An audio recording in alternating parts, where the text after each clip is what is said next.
Hello and welcome to the Love History podcast, where we explore what happens when an LGBTQ plus historian and a mudlark chat to their friends about their shared love of history.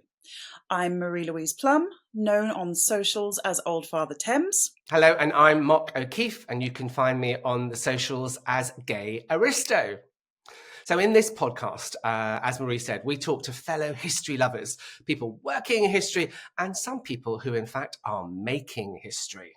So sit back, relax, make your beverage of choice, and we welcome you to the Love History podcast. And do remember to subscribe so you can hear all the episodes in the first series. So, Mock, what have you been up to, historically speaking?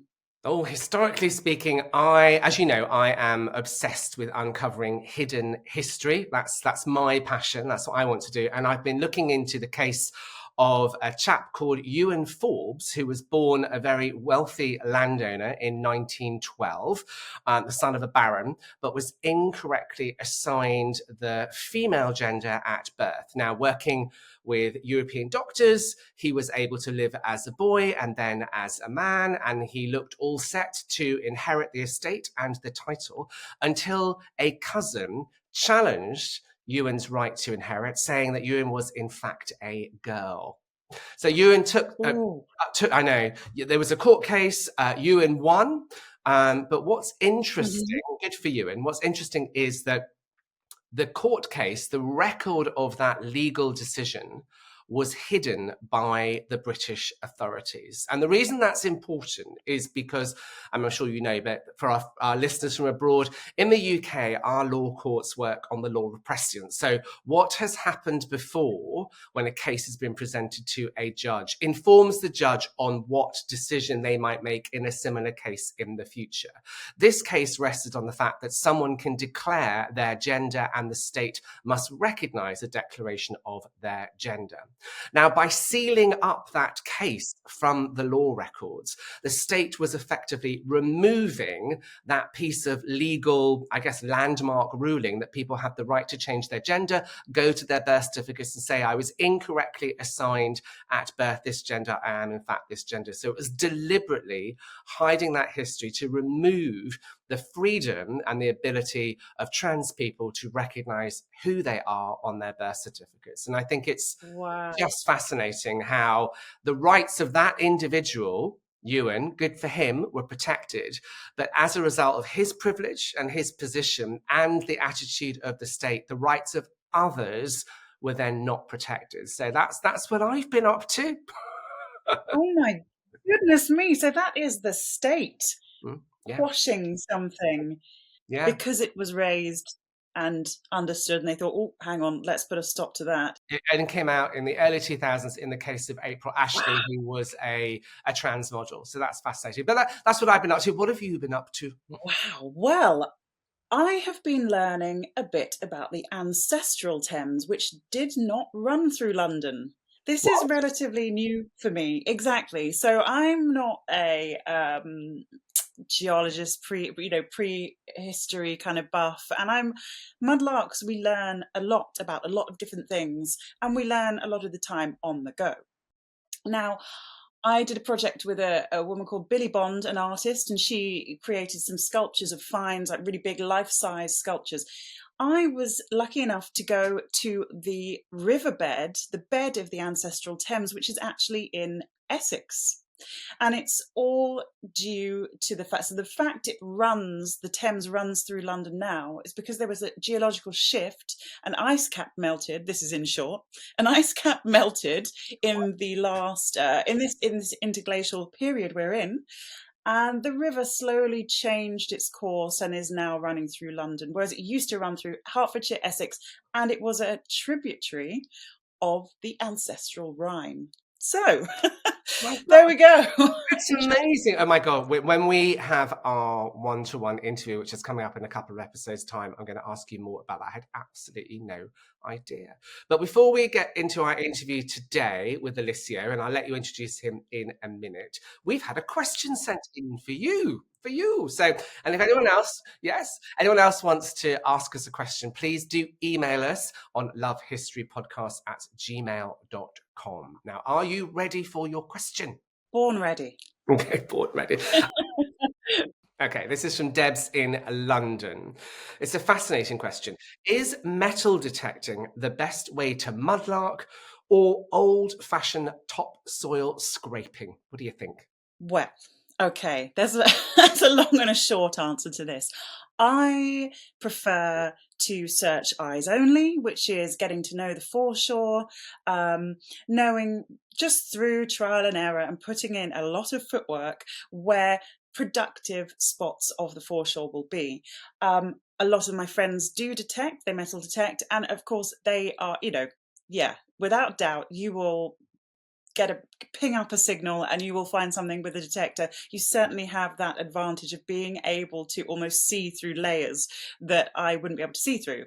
However, I think pros and cons. I think you've got to be good with a metal detector, know your machine. You've got to have that technique and experience. So I don't detect just because I basically don't want to carry all the stuff around with me. And I've put in so many hours learning how the foreshore works that I don't then now want to put in hours learning how my machine works, getting in tune with signals. So I think it's personal choice. And it kind of, there are pros and cons of both. So yeah, I think there's room for both. And I don't know which one I could say is the best. I mean, I have to say, I'm not a mudlark, and we'll talk more about mudlarks. I like when I've been out with you observing. Obviously, I don't have a permit to mudlark, but there's something almost like serendipity around the topsoil scraping, whereas it feels a little bit easy, maybe a bit cheating to have a metal detector. Would you dare go that far, or would your community stone you? No. There are people in the mudlarking community who are dead against metal detecting.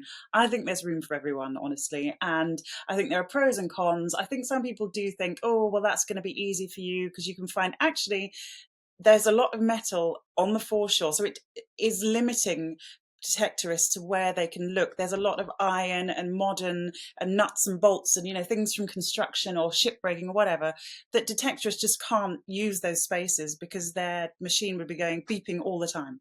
So I do understand why people think, oh, it's a direct route into a metal find, perhaps of some consequence, but it's it's a one and the other. And serendipitous finds, yes, sometimes some of my best finds actually have just washed up on a wave and literally landed at my feet. So there's it's a bit of both. But enough about us. We have, or enough about me in this instance, we have a very exciting show for you today. And we sat down with Alessio Checconi, who is a mudlark and paleontologist. Now, you can find him at London_Madlark on the socials. And yeah, he's been a mudlark for 4 years. His background is in micropaleontology, which is super interesting, something I know nothing about. And I was the first person to meet him on the foreshore. And so we've formed this friendship, and he has an amazing cache of finds and a really huge social media following. So let's have a listen to our interview, and then we'll come back and chat about what we've learned. Lovely. That's just fabulous. Let's hear from Alessio. Welcome, Alessio. Great to have you here. Thank you so much, guys. Thank you for having me. Very welcome. So you, like me, are a mudlark. And for those that don't know, that is, we spend our time foraging the foreshore of the River Thames at low tide to try to find items of historical significance, importance, or also sometimes just weird stuff, mystery stuff. Indeed. Indeed. So I Oh, now I met you. This is right, isn't it? Was I the first person to meet you on the foreshore? You were. You were the first person I've interacted with, and I noticed you because you were on your knees and you were meticulously searching an area where I had just searched, and I found nothing, and you were collecting things. So I thought, Ah, I am clearly missing out on something. So I approached you and said, sorry, what are you looking for? And you show me pins, handmade pins, between 14 and 18th century. And I was, at the time, I was probably my fourth walk on the foreshore. So I was just looking for clay pipes, pottery, like large items. And you opened me the Pandora's box of the tiny objects I that you can remember. find. Yeah. So this was lockdown, wasn't it? 3 years. Was it 3 years ago? Almost four, Almost. yes. My goodness me. Anyway, never mind. Almost four. The time goes. And I remember you saying to me, "What are you do? Is there a name for what you're doing?" Did you say that? Was that what it is, or is Uh, this? I'm not sure if I said it. Is there a name? I'm not sure if at the time I knew. I could have asked that because I discovered mudlarking during lockdown. I live near the river, and Yeah, when we were asked only to walk for short, periods of that's fair. time That's to avoid, the pandemic, I would mhm. just go down the steps of the foreshore and have a little walk. And that's when I first found a pipe, and I thought, oh, that looks like something.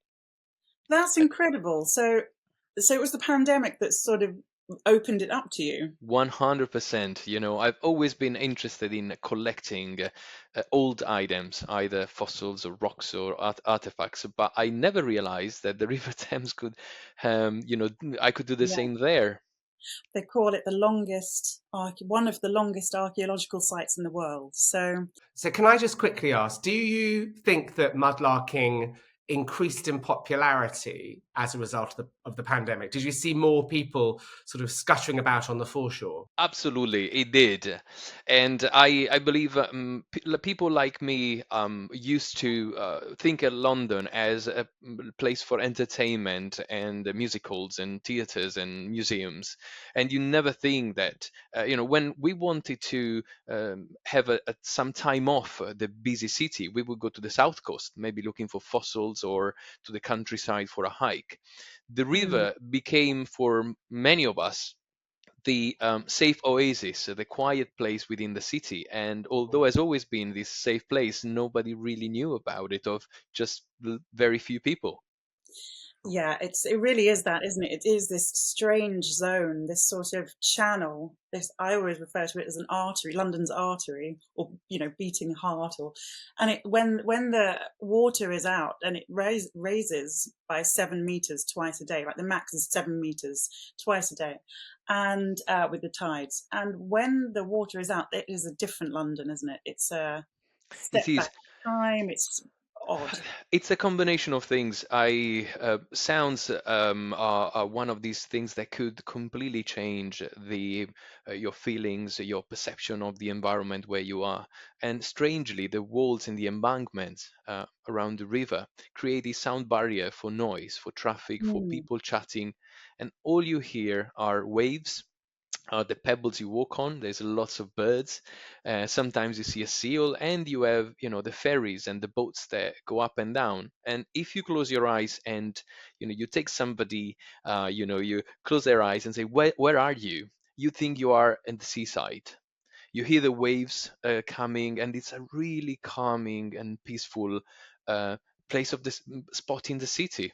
Which again, before lockdown, although I've been living here for 14 years, I wow. had no idea it existed. I guess some people don't realize, I mean, they see the tide go up and down, but maybe it doesn't register. That's a tidal river. Maybe they don't, it's not obvious, is it, that you can go down there? I think tourists, perhaps, I don't know if this is definite, but maybe they get more out of it because you see a lot of tourists down there. As in, they see it's like, oh, let's go down to the beach there. Maybe they're looking for stuff to do, so it will pop up, get down to the foreshore. Um, so since you started, you have amassed a huge following on Instagram and social media, and it's incredible. How do you feel about that? What do you? I mean, my approach to social media, it's really just for fun only. Yeah. I haven't written any book yet, or I for me it's just a way to share my passion for what we find, and also has been a way for me to meet so many interesting people like you that are knowledgeable in some aspects of the discipline, and Mm. therefore we it becomes almost like an open university where you can exchange information, you exchange ideas. Oh, I found this one. Does anybody know what it is? Which happens. Oh, some crazy idea came out. Like the time I found this, it was a rubber, sorry, a leather ring with Mhm. nails all around it, and it did looks like something dodgy. It was probably 10 Yeah, centimeters in diameter, and some people said, "I know what it is. It's a chastity belt." right, And there exactly. was all these ideas, so we tried not to fit it in, but we Yeah, tried to imagine how it would work, and yeah. eventually it came out. It was something used in a for boats, to for the rowing and to I make can it see, I can see that Mark is really cringing. oh, but I'm loving when it. that these I'm persons, loving that. it was absolutely. And, when you just brainstorm, and all, Yeah. and it's such Mhm. such a fun way of learning and doing research. Are you saying it was a rollock, like from a boat to It put the was. oars in? And It was. see, I And know another wonderful word there, a rollock. Bollock. it was. Mudlarking with you is quite an experience. Suddenly you're one place. I turn around, say Alessio, then you're like a mile away. You're just all over the like quick, quick, quick, and you always find something. I'm sure always find something good. And your large follower number is very well deserved because there's this thing, right, with mudlarking. People talk about getting your eye in. So when you start to make sense of the foreshore, you start to see things that might not have leapt out of you at first. The first few times you go down there, you kind of assimilate your eyes and your vision with what the foreshore is presenting. Once you get your eye in, that's great because you'll start spotting things. If you have the other thing as well that a mudlark needs, luck as well as getting your eye in, because sometimes you can be in the right place at the right time and an amazing find will wash in on a tide. It will just bump and then it's at your feet. I'm pretty convinced you've got the eye, you've got the luck, you've got the magic combo. What do you think about that?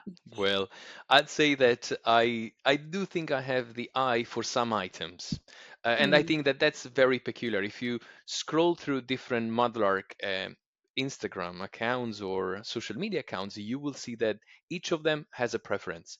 And I believe it's a mix of, yes, actual preference, but also just your eye is tuned to it, look for it. Some yeah, people are coins, some people are pottery, and in my case it's bone and leather. And it's a mix of, yeah. again, passion for it, but also my eyes just spot the little piece of leather that is popping out the sand. About luck, I would argue with you that I have it at times, uh, Yeah. but it comes and goes, and I try all sorts of rituals to Hmm. try to get luck back when I go for a Oh. one dry month, and I get so frustrated, and it's like, okay, let's try all sorts of magic. Tell And us. What are the rituals? I'm interested in this. Yeah. so the rituals are, listen, listen. The first one is that you invoke Saint Anthony, which is the saint patron of the lost objects. I do Yes. it in Italian. I am a devoted, come from a devoted Catholic country. So Yeah. I start invoking him and saying, well, if you could do me the favor, you don't ask for I want. Hmm. It works for losing iPhones and finding iPhones too. I was raised by a Catholic Irish mother, and we always prayed to St. Anthony when we lost her car keys. I now do it when I lose my iPhone, and I'm a Protestant, for goodness sake. Still works. He still listens. Well, I tell you another secret that actually Yeah. works incredibly. When you Hmm. can't find a parking spot, is Uh-huh. St. Pancras. St. Pancras is the patron of space. And you ask for St. Pancras, make me find some space. And I promise you, within 30 seconds, you find a parking spot. This is almost an infallible um, Wow. way Yeah. of parking. The Wow. second is Yeah. Then the second like magic ritual is that if I reach the end of a lark and I have not found much, I spend the last half an hour collecting plastic. And I say, you know what? I accept that today nothing is happening. I am, freeing the river from pollution. I would like next Mhm. time to find something interesting. And the Oh, third thing I do is I gift something that is special to me to another mudlark. Rather than, we gift each other, like I don't collect pins. Would you like them? we But do. sometimes on purpose, if I have a double of something really special, I gift it to somebody. And it happened, for example, that I found a second pinner's bone, which is a Whoa. bone that was used between 600 and 200 years ago. One of my most treasured finds. It's incredible, aren't It's they? an amazing find, yeah. It's a piece of bone that has been sharpened, and then you see marks of these pins that repeatedly someone was pushing against the bone, right? It's so tactile, it's so special. I found a second one during one night lark. There was a friend near me, and she had never found one, and said, you know what, this is special, I'm giving it to you. And the next day, I found the pilgrim badge complete. Amazing. That is incredible, isn't it? I mean, I love these rituals you have because they are all, they're not, there's a thing that I say about the river, and that is don't be needy, don't be greedy. So if you're down there having a really dry spell, like you just got to accept it. Nothing's doing. And maybe the river will find its way next time to give you something lovely, but you can't push it because the more you search, the less you'll find. I think that you can carry over into all walks of life, with relationships, with whatever. If you are pushing and trying too hard, it's not going to work. Now, you just mentioned a pilgrim badge. I know many of your finds, which are fantastic. And please, listeners, do go and check out Alessio's Instagram because there are some amazing finds on there. I must ask you then about your background. So you're here, you're mudlarking, you've lived in Britain for 14 years. You trained as a paleontologist, is that right? It's correct. Well, I'm micropaleontologist, which just Right. doesn't mean I'm little, although I'm not too tall. But it means that I focus on microfossils, meaning that you Right. can see under a microscope if you want to identify them. Oh my Um, goodness. So to the naked eye, we wouldn't know you would see that. probably little sand grains, and then once you Wow. put them under a microscope, you can see them. It's a discipline that has kind of been disappearing because paleontology in general now has turned into the study of macrofossils, so dinosaurs, which was the original drive for me to decide to, be a So paleontologist. that's what I was going to ask. I think of Mary Anning when I think of Hmm. fossils, stones. Who else? No, I think of Ross from Friends because I'm far more lowbrow than you. Exactly. Course, Ross from Friends is the king of paleontology. Sorry, everybody else. But yeah, of course. So dinosaurs, fossils, I think of, adventure, discovery, anthropology, archaeology. Is that what the thrust was? That's It what you, was, it was, I mean, my career and my passions are the example that you keep discovering what you're passionate about. So, Mhm. as a child, I was passionate about stars. I knew everything about constellations. I went in secondary school, I went working on summers to buy myself a telescope. I wanted to be an Oh, astrophysicist.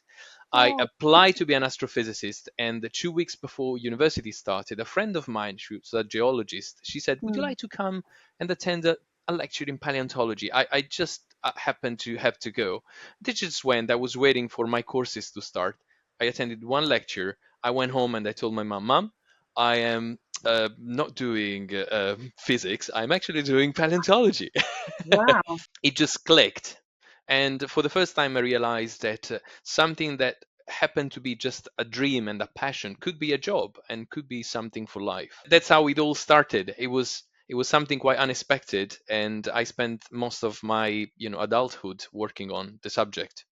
But micropaleontology per se, it's quite an interesting discipline because you think it's just some nerds that look at tiny little things. However, the reason why I get so fascinated about it is that if you think about micropaleontology, think about plankton, right? Hmm. That's part of what we used to study. They are really susceptible to variation in temperature in water salinity, in currents. So by studying these little animals and how they change through the layers of rocks, you can understand how the climate changed in time. And they are really susceptible. So they're like this little, evidence that you have to understand fluctuations of the sea level, when there was a big volcanic eruption. They recorded the asteroid that killed the dinosaurs, and Oh that's my, how it was discovered. this is mind-blowing stuff, overwhelmingly so for me. I mean, does that paleontology, micropaleontology background, does it merge in with I mean, does it inform or help with mudlarking or? I think what it does is it's very useful to understand the principle of stratigraphy, meaning whatever it's deeper, Right. it should be older. In the river, it works up to a certain point because the river keep mixing. Yeah. But you, for example, can see evidence of what is actually in situ. For example, in paleontology, there is a term which is um, autochthonous, right? Which we use also in common life. But when you have an autochthonous assemblage of fossils, it means that they have never been moved since when they died. Oh, I And and see. in the river, very often, I don't know if you've noticed, but in the old mud, you find bivalves like clams that are still attached to each other, and they are like vertically positioned, like at the moment when they died. For them to be found in that position, it means they have never been moved from that position. So you know that that piece of mud on the foreshore, it's actually has never been touched up to that point. So if you find a button there, you could tell that that button is in situ and Oh, has I never been see. moved around. So So it's you all diagnostic criteria to know timelines and where things are and where they've been. Okay. Wow. So it does inform. It does. That's incredible. So do you think you've got an extra weapon in your mudlarking armory or an extra bit of info? I think I got an extra bit of info, and it's like a little bit of detective work, right? Most of us now that are familiar with the river can see that there has been a murder, and and can see maybe where the wounds are. The extra level would be, can you find the fingerprints, and can you find the head that has been lost, and that all adds to the story of this wonderful crime scene you're trying to solve and understand. Yeah, very good analogy. You're like tide shore detectives, aren't you? I love that. On that note, about the detective work, leather, I was mentioning leather is one of my passions. And I also really like reading about Sherlock Holmes. And I remember in one episode that he could tell from the way someone was walking, what job he was doing and so on. So it happened to me that I found a little child shoe, Victorian, so not too old, 100, 150 years old, and I managed to fully restore it. And I realized, for example, that the inner part of the sole is much more eroded than the external part, that the sole is quite tiny, but the whole shoe has been stretched to death by a much larger feet, that the toe has been completely eroded by just use. And from that, I started investigating and reading about it. And for example, Victorian children were often malnourished, and therefore they would have rickets, and that would cause your legs, to be crooked, and therefore to use one side of the shoe more than another. They most of them were quite poor, so that's why probably the shoe was overstretched. It was a child that couldn't afford a bigger shoe, and he kept wearing the same shoe until. As they kept growing and stretched the shoe. And again, that's when again another case of detective work coming out of our passion, right? You find a little evidence of somebody, and then you get to learn more about the person. Maybe not the name, but how poor they were, what kind of life they were living. And I Yeah, find their this conditions and yeah. so fascinating. I mean, particularly with that shoe which I've held, you've got a connection directly to the person who was wearing it, their life, what they were doing. There is a real sentimental thrust about that as Mm. well, especially when you find those little clues that maybe they were suffering from some kind of malnourishment, or they are amazing finds. That kind of find. I've got another thing to ask you about, moving slightly, well, completely off paleontology and micropaleontology. You are living part-time in London and part-time in Suffolk. Correct. In Suffolk, you live in a period property. Is it a 17th century?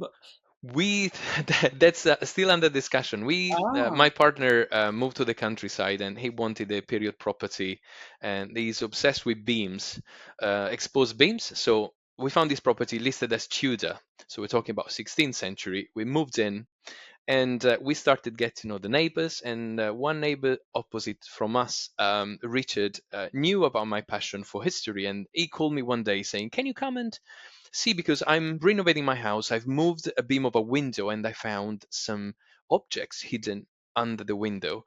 So I run there, and I found all put together. There were pins, there were some buttons, there were a couple of coins, and they were really placed one next to each other as if it was a little ritual.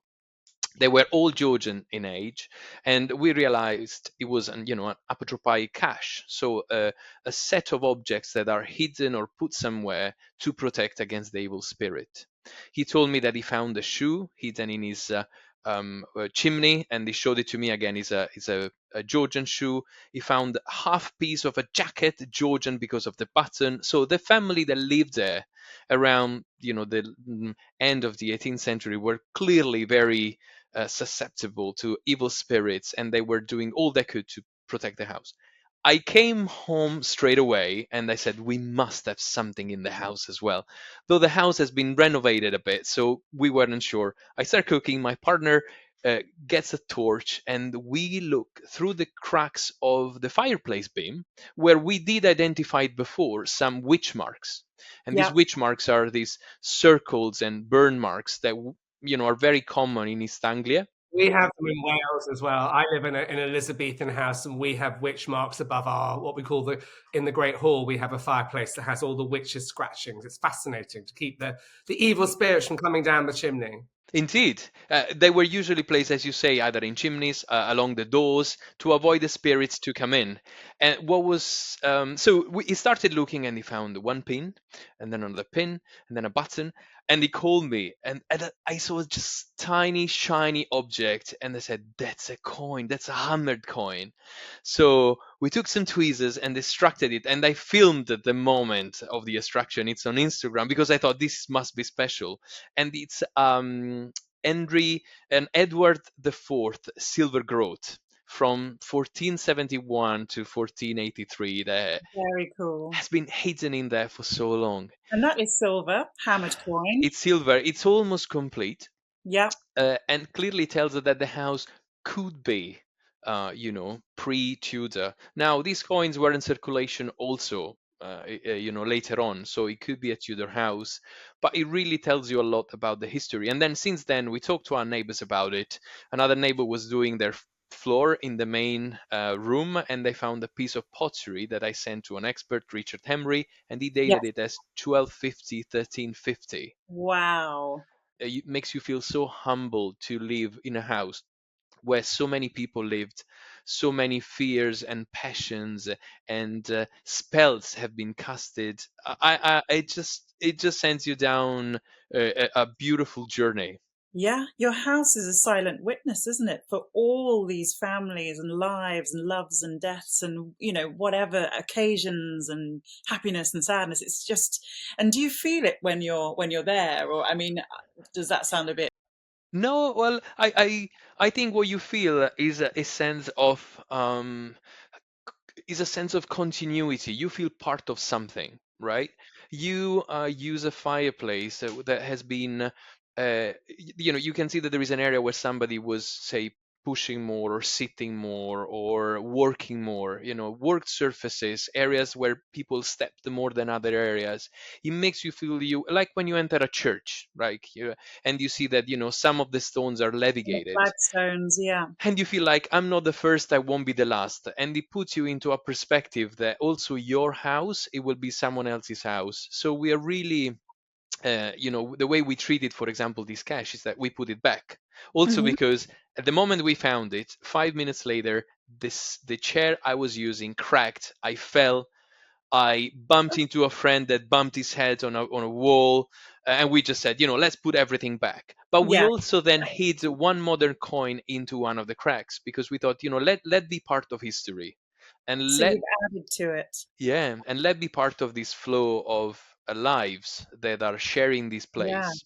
Gosh, I love that story. That's very M.R. James kind of ghost story, that you know, you leave the things where you find them and you don't. It's a warning to the curious, isn't it? And thank you so much for coming in today. Unfortunately, we've run out of time. It's been fascinating as always. Thank you so much for having me. This has been a wonderful chat, and sharing it's part of what makes our hobbies and our interest come alive. Exactly. So Yeah. this has been a great occasion. Thank you so much. Thank you. Wow, that was fascinating. Thank you for setting that up. Very welcome. He is a brilliant guest and so interesting. So I'm glad he agreed to come on. Yeah, absolutely. What did you learn from your conversation today? I think the overarching thing for me was chance, all this chance of finding on the foreshore, the chance of Alessio wanted to be an astrophysicist, but then he did this one lecture in paleontology and his life was, you know, the direction of his life was changed. So chance for me, and his rituals, I loved those. They were great. How yeah. about you? What did Actually, you learn? I learned two things. One links into what you said about chance and about change. Actually, so I've got a great quote. I wrote it down. Keep discovering what you are passionate about. And I love that, especially, you know, our listeners here, loving history, discovering what they're passionate about. Keep going. I love that. I also learned some new vocab.